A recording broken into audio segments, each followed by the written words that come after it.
Para sa video lecture na ito, ating tatalakayin ang mga pahayag na nagsasaad ng iba't ibang damdamin. Ang emosyon ay ang reaksyon ng ating katawan na nakabase sa ating sitwasyon. Ito ay maaaring mag-iba-iba depende sa sitwasyon na ating nararanasan sa pang-araw-araw na buhay.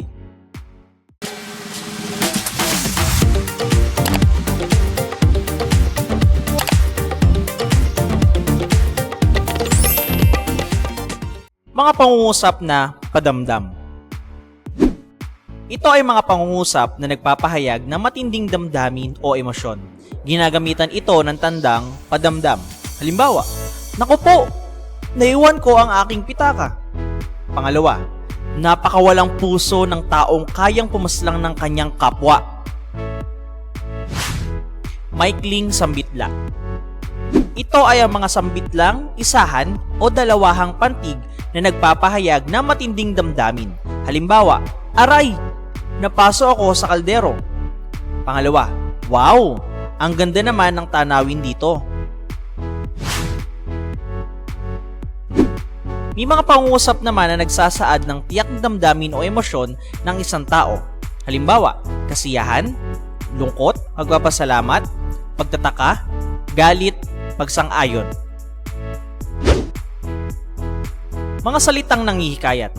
Ang mga salitang nanghihikayat ay karaniwang ginagamit upang mangumbinsi o manghikayat ng isang tao hinggil sa isang issue o napapanahong paksa.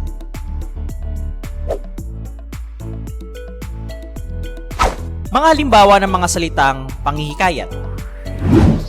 Totoo, sigurado, tunay nga, tinatanggap ko, tama ka, marahil nga tama ka, talaga, totoo ang sinasabi mo, sadyang ganoon ang pangyayari, walang duda, mahusay ang pananaw mo, katotohanan ng sinabi mo, at iba pang salita at pariralang kaugnay ng pagsang-ayon.